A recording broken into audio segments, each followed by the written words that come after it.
Bonjour, Martin Séguin pour Parlons Bois. Aujourd'hui, on va fabriquer des tiroirs. Des tiroirs pour des caissons de walk-in. Il y a 1 an et demi environ, j'ai fabriqué des caissons d'armoire de type walk-in pour chez moi. Vous pouvez voir cette vidéo-là, mondialement connue. Là, ça fait 1 an et demi que c'est sur YouTube. Vous pouvez même le voir en reprise sur YouTube. C'est en avril 2014. J'ai fabriqué des caissons, mais c'est tout. Il me manque les tiroirs avec leur façade, ainsi que certaines portes. Donc aujourd'hui, on va fabriquer les tiroirs. Vous voici dans mon walk-in. Considérez-vous chanceux. J'invite pas grand monde ici. Voici le caisson dans lequel je dois faire des tiroirs. J'en ai 2, donc j'ai 8 tiroirs à faire. Tiroirs que je vais recouvrir d'une belle façade en cerisier. Par contre, pour faire le tiroir en tant que tel, ça n'a pas besoin d'être en cerisier, quoique je vais en avoir 2 qui vont l'être, je vous explique. Pour la mesure, c'est quand même simple, il suffit de faire une certaine hauteur pour que le tiroir puisse contenir quand même suffisamment d'accessoires. Par la profondeur de mon caisson, moins 1 pouce, 2-3 cm. Sinon, c'est trop serré. Et de chaque côté, j'enlève 1 pouce. Du moins, il faut vérifier selon les glissières que vous avez l'intention d'utiliser, quelle est la distance exacte que vous devriez avoir. Dans mon cas, c'est 1 pouce, 2 cm et demi. Donc, je vais couper mes morceaux nécessaires pour rentrer, pour que mon tiroir fitte bien ici à l'intérieur. Et ce, 8 fois. J'ai pris mes mesures et dans mon caisson de 4 tiroirs, la largeur est de 30 pouces par une hauteur de 10 pouces par une profondeur de 16 pouces. Bon, inquiétez-vous pas, là, je vais transférer ça en centimètres très bientôt. Donc, ce que j'ai besoin de faire, c'est des tiroirs qui vont rentrer dans cet espace-là. L'intérieur d'un tiroir n'est pas obligé d'être fait avec le même matériel, le même bois que le meuble. C'est quelque chose qu'on ne voit pas parce que le tiroir est fermé. On veut quand même que ça soit beau et propre parce que, des fois, on veut peut-être montrer ce qu'on fabrique, tu sais. Ce qui fait que, moi, je vais avoir mes 8 tiroirs, 4 faits avec des restants, justement, de mes caissons qui sont du plaqué cerisier. Je vais en avoir 4 comme ça. Bon, probablement du côté de ma femme. Là. Et pour les 4 autres, j'ai des restants de mélamine, des bouts de tablettes, des meubles que j'ai défaits. Bref, j'ai une belle collection de mélamine blanche usagée. Et c'est le projet idéal pour les passer. Pour les mesures que j'ai besoin, mon caisson, j'ai 30 intérieurs pour mon trou, ce qui fait que je vais faire 29. 29, ça représente 74 cm. Et ce que j'ai ici comme restant, 92 cm, 36 pouces, j'en ai plus que mes besoins. Je vais donc simplement éliminer les petits bouts maganés, récupérer le bout qui est beau. Et pour ma hauteur de mon tiroir, j'ai des trous, des espaces de 10 pouces. C'est des tiroirs dans lesquels il va y avoir des vêtements. On n'est pas obligé de faire le contour, le tiroir à la hauteur. Premièrement, on ne peut pas le faire à 10 pouces. On n'est pas obligé de le faire très haut, on peut le faire bas. Mais moi, c'est des vêtements. Donc, je veux être capable que ça tienne comme il faut quand on va ouvrir le tiroir. Ce qui fait que je vais utiliser mon espace à bon escient. Il faut que je laisse de la place pour bouger. Je vais donc faire environ 8 pouces ou 20 cm de haut. La profondeur de mon tiroir, j'ai 16 de profond. Je vais faire environ 15. On peut le faire la profondeur qu'on veut. Il faut quand même laisser un petit jeu dans le fond, au cas où. Donc, je mets ça à 15. Et vu que mes panneaux devant et derrière vont être ceux pleine longueur, ce qui fait que ceux qui vont être à l'intérieur vont être un petit peu plus courts. Donc, 15 moins l'épaisseur de mes matériaux, mon matériel, c'est 13 et 3/4. Ensuite, on va assembler tout ça. Oh, et le fond, je me donne à avoir des restants de maçonnette d'un quelque chose que j'ai eu. Ça a juste un 1/8 d'épais, environ 2-3 mm, mais c'est correct pour faire le fond de tiroir. Par contre, c'est un peu grand, ce qui fait que je vais mettre une petite lisière dans le milieu pour supporter le centre de mon tiroir.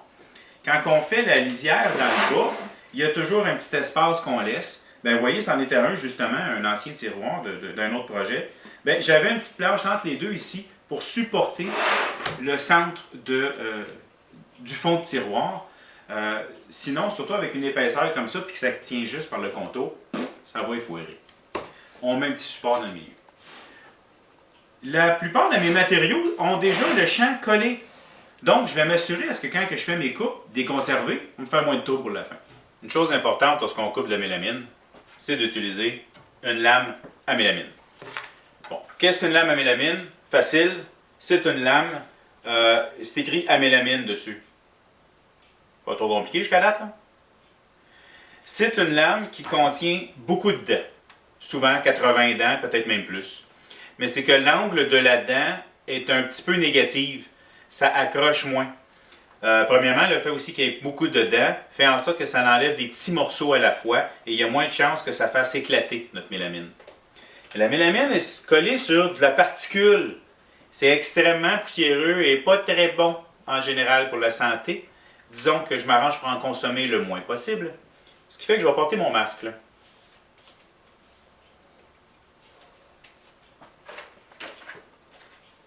Et il y a une bonne protection pour les yeux.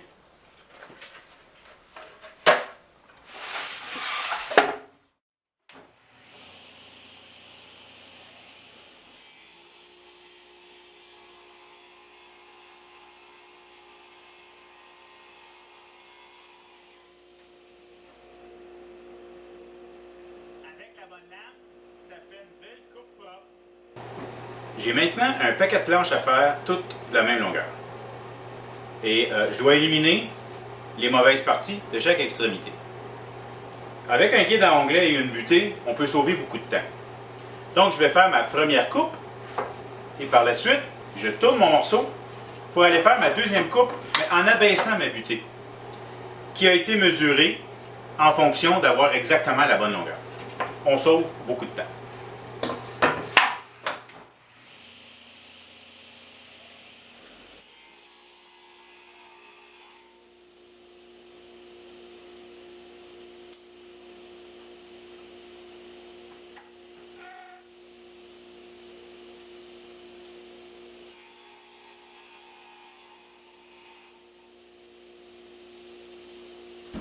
Je l'avoue, j'ai fait une erreur, je n'ai pas réchauffé. Lorsque j'ai pensé à la longueur de mes morceaux, dans ma tête, je me suis dit, OK, ça va être les morceaux de chaque côté dans lesquels je vais faire mes trous. Mais jamais j'utilise les morceaux de chaque côté parce que on les voit. C'est-à-dire que si je les fais par en dedans, je vais les voir. Si je les fais par l'extérieur, je les vois quand j'ouvre. J'ai l'habitude d'utiliser les grandes planches.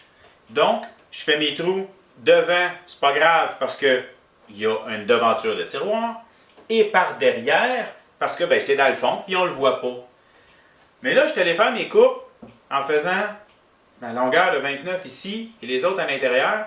Si je change ma technique et que je décide de faire ce morceau-là à l'intérieur de l'autre, en fait, comme je vous montre, il y a une différence entre le faire comme ça ou comme ça. Et là, j'ai fait mes coupes pour que ça arrive de même. Si je change et que je m'en vais comme ça, j'aurai plus la même profondeur de tiroir. Bon, il faudrait que je recoupe ceux-là, c'est pas grave, mais j'aurai plus la même profondeur de tiroir. Je vais perdre une distance de 1 pouce et quart, 3-4 cm. Ça marche pas, là. Donc, il faut que je garde selon les mesures que j'ai faites. Là, ce que je dois faire, c'est faire des trous dans ces planches-là. Je vais faire mes trous, ou plutôt mon assemblage, parce que ça n'a pas vraiment d'importance pour les trous, avec les trous de l'extérieur. Pourquoi? Mais pour pas que le linge à l'intérieur s'accroche dans ces trous-là et se déchire. Des fois, ça ne prend pas grand-chose. J'aime mieux le garder lisse à l'intérieur. Donc oui, on va voir les trous quand on va ouvrir le tiroir, mais bon, il faut apprendre à vivre avec ses erreurs, il paraît.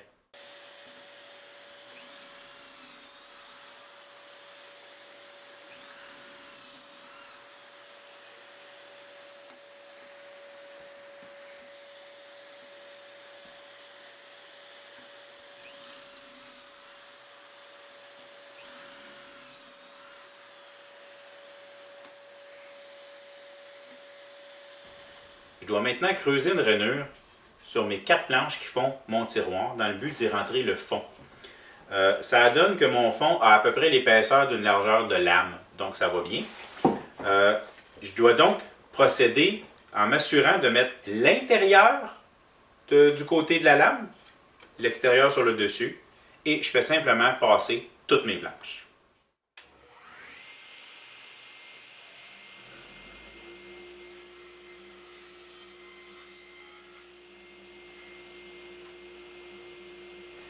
Il faut maintenant tailler le fond. Je mets un couvert par-dessus mon guide pour m'assurer qu'il n'y ait plus aucune fente dans le bas, parce que c'est un matériel mince qui peut se glisser en dessous. Et on coupe ça comme si on couperait n'importe quelle autre planche, en fonction des dimensions à l'intérieur de la petite rainure qu'on vient de faire de notre tiroir.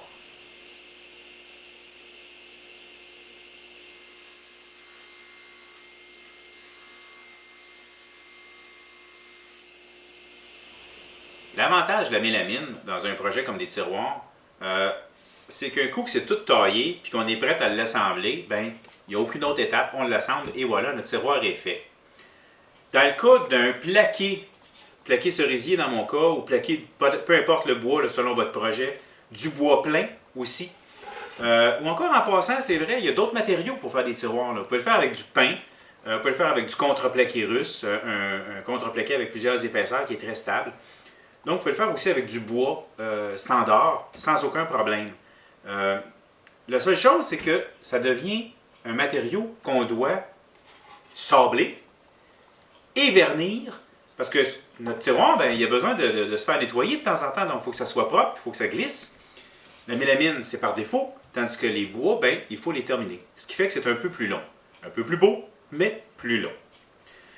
Notez aussi que le matériel utilisé pour faire votre tiroir peut être moins épais que la structure de votre tiroir.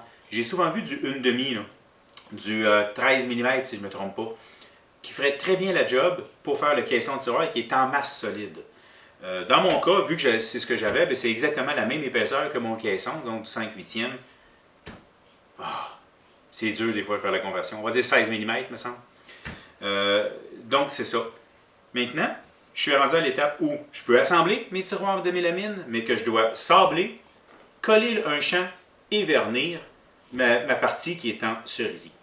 Pour la suite, on s'installe sur une surface plate et j'utilise cette serre-là qui vient de Craig. Elle ne vient pas avec le kit de base, c'est une serre qu'on doit acheter en supplément. Mais je dois avouer que c'est celle que j'utilise le plus souvent. On se met vis-à-vis.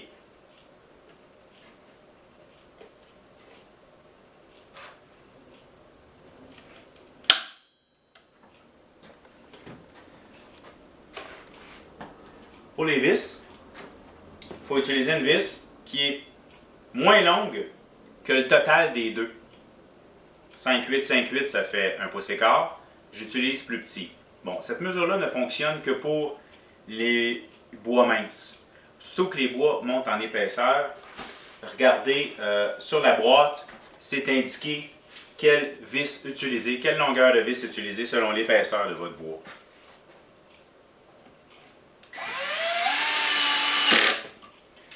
Lorsque vous ajustez votre perceuse, mettez la peau plus dure. Il faut que ça donne une certaine pression, mais pas trop. Surtout que c'est de la particule, on va détruire la particule en vissant.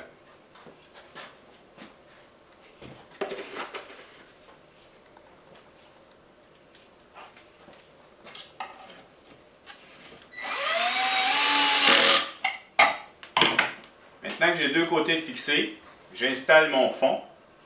Je choisis le plus beau des deux côtés à l'intérieur du tiroir.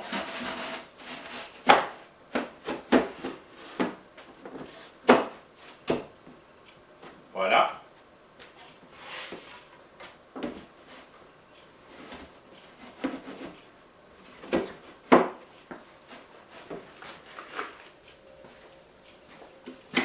Et on fixe le dernier côté de la même manière que le premier.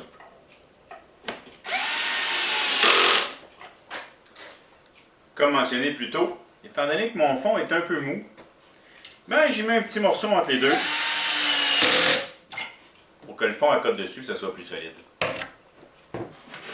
Bon, ben voilà, mon caisson de tiroir est terminé. Il me reste naturellement à fixer, à mettre les glissières et une façade de mon tiroir. La façade, c'est un autre vidéo. Bien, j'espère que vous avez apprécié. Merci. Je vous invite à me suivre sur ma chaîne YouTube. C'est le petit bouton s'abonner dans le bas de l'écran. Vous pouvez également me suivre sur la page Parlons Bois sur Facebook et ou également sur ma page Google+. Ça m'arrive de donner des formations ici même dans mon atelier ou encore chez les gens. Il suffit de me contacter pour qu'on s'arrange. J'espère que vous avez apprécié. Merci.